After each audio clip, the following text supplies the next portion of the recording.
Mental health didn't collapse because life became unbearable. It collapsed because life became unclear. For most of history, people didn't ask, how do I feel today? They asked what needs to be done. That question carried weight. It gave the mind direction today. The question flipped. How do I feel? What do I want? What feels right? And that sounds healthy until you live inside it long enough, because feelings are unstable inputs. They change hourly, daily, seasonally, and a mind built around feelings never settles. Life got easier, but the mind lost structure. Objectively, life is safer. Less physical labor, less immediate danger. More comfort, more choice. But the human nervous system evolved inside structure. Wake times, roles, expectations, consequences, and when those disappear, the mind doesn't relax. It scans think.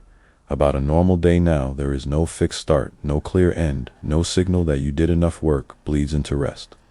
Rest feels guilty. Scrolling replaces recovery, and you never fully shut down that constant low-level alert is anxiety, not panic, not fear, just quiet, never-ending tension. Many choices creates internal pressure. Choice is freedom until it becomes responsibility for everything. If your life feels bad now, it feels like it's your fault, because technically you could do anything. Move, change careers, reinvent yourself, optimize everything. And that sounds empowering, but the brain interprets it as, I am always behind in the past. Paths were narrower. You didn't need to question every step now. Every decision feels like it defines your worth. That pressure doesn't motivate it.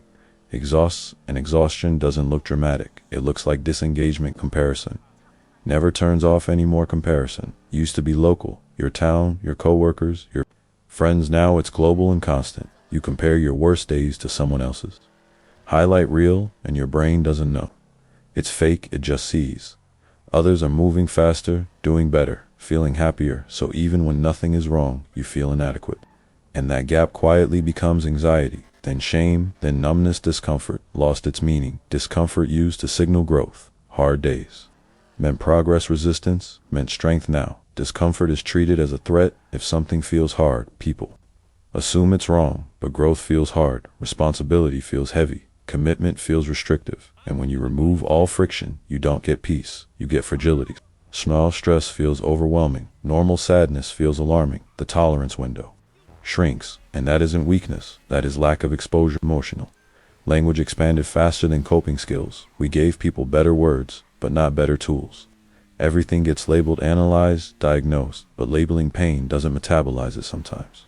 It amplifies it, and the mind becomes hyper-focused on itself.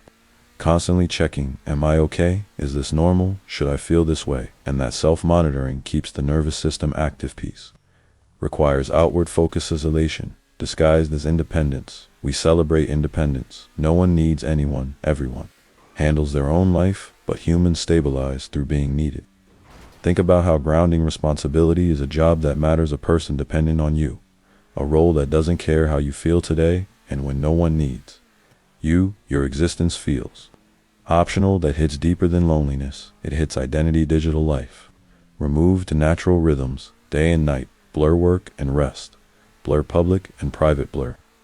There is no natural ending anymore, no closing bell, no sunset that stops activity, and the mind never receives the signal you can rest now, so it doesn't. And chronic mental fatigue follows. Why awareness did not fix it. Awareness is not regulation. You can understand anxiety perfectly and still feel it. Mental health improved when life provided structure, belonging, and clear effort to reward loops, and removing those while adding awareness is like studying hunger instead of eating the part. Nobody wants to say mental health doesn't stabilize through comfort. It stabilizes through meaning, responsibility, and boundaries. The mind calms when effort matters, when your actions clearly affect something real, and that is why people feel better when they train, when they build, when they commit, and when they are needed, not because it is easy, but because it is grounding. Closing. The crisis isn't that people are broken. It's that life stopped holding them, and a mind without structure creates its own chaos. Anxiety, overthinking, emptiness, not because something is wrong, but because nothing is anchoring it.